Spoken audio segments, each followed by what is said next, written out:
Lockdown से पहले गीता के घर का नजारा कुछ ऐसा था कि रोहन ऑफिस जाता था और शिविन स्कूल। जिनके घर से जाने के बाद गीता काम खत्म करके बाकी समय आराम करती थी। लेकिन लॉकडाउन के बाद ऑफिस और स्कूल घर में ही खुल गए और इससे गीता का हाल वो तो आपको देखने में ही मजा आएगा।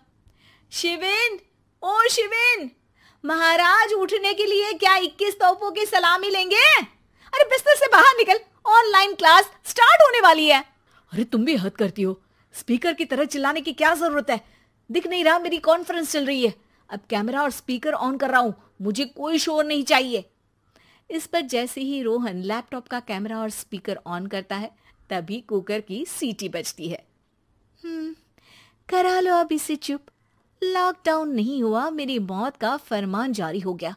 दोनों बाप बेटे ने नाक में दम किया हुआ है।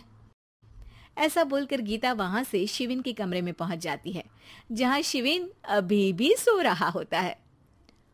ओ आलसी, अब अगर 5 मिनट में नहीं उठाना तो आज तेरा गेम और यूट्यूब कैंसिल।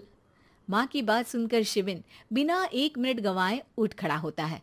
उठ गया, अभी नहाकर भी आता हूँ। ये नाटक कहीं और, मुंह पर गीला कपड़ा मार और पढ़ने बैठ। शिविन की ऑनलाइन क्लास स्टार्ट हो जाती है, जिस पर गीता उसे वहां बिठाकर रसोई में चली जाती है। थोड़ी देर में उसे कमरे से कुछ आवाज सुनाई देती है, जिसे सुनकर वो कमरे में वापस आती है। हाय राम, तुझे क्लास अटेंड करने के लिए बोला था, कैमरा ऑफ करके बिस्तर पर नाचने के लिए नहीं बोला था। मम्मी मुझे कुछ समझ नहीं आ रहा, आप बाद में पढ़ा देना ना, वैसे भी अटेंडेंस तो लगी गई है। हाँ बेटा, जरूर बन जा, तू अभी से हम सबका बाप बन जा। अरे नहीं मतलब कहाँ से लाते हो इतना दिमाग, और पढ़ाई करते हुए ये चला कहाँ जाता है? नाइस क्वेश्चन, दिमाग से पूछकर बता दूंगा। शिविन की बातों से परेशान होकर गीता उसे मारने के लिए जैसे ही आगे बढ़ती है तभी वो कमरे से बाहर भाग जाता है। अब शिविन आगे और गीता हाथ में चप्पल पकड़े उसके पीछे पीछे पूरे घर में दोनों घूम रहे होते हैं। इसी बीच वो रोहन के पास पहुंच जाता है और शिविन को मारने वाली चप्पल रोहन के लैपटॉप पर जाकर गिरती है। ओए माँ! मम्मी, अब पापा को चप्पल मार रही हो? वो आज तक के रिपोर्टर, चुपचाप जाकर क्लास अटेंड कर ले, नहीं तो अगली तेरे पीछे लगेगी। इस पर शिविन वहां से चला जाता है, जिसके बाद रोहन गीता से कहता है, इस सर्कस के लिए कुछ बोलना चाहोगी? अरे क्या करूं, जब से तुम दोनों घर में रहने लगे हो, घर अपने आप ही सर्कस बन गया है और मैं तुम्हारी नौकर। कभी बेटी को संभालो तो कभी बाप के नखरे उठाओ। इन्हीं सब उथल पुथल में दिन बीतते रहते हैं, जिसमें हर रोज घर के अंदर कुछ नया सियप्पा खड़ा मिलता है, जो ज्यादातर शिविन और रोहन की ऑनलाइन स्कूल और ऑफिस से रिलेटेड ही होता है। एक सुबह, शिविन चल उठ, आज की क्लास जल्दी है। कैमरा ऑफ करके आप अटेंड कर लो। अरे ऐसे छित्तर पड़ेंगे, दादी नानी सब एक साथ याद आ जाएंगी। गीता की लाख मशक्कतों के बाद क्लास तो खत्म हो जाती है, लेकिन उसके बाद शिविन फोन इस्तेमाल करते हुए इंस्टाग्राम रील बनाने लगता है। रसोड़े में कौन था? तुम थी, मैं थी, कौन था?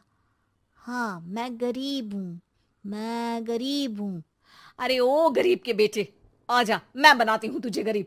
मैं बताती हूँ रसोड़े में कौन था।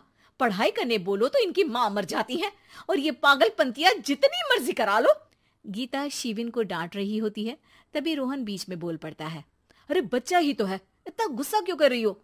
बेटे का साथ देने की इसी एक कोशिश में अब शिविन के साथ साथ रोहन भी गीता के गुस्से की सूली पर चढ़ जाता है।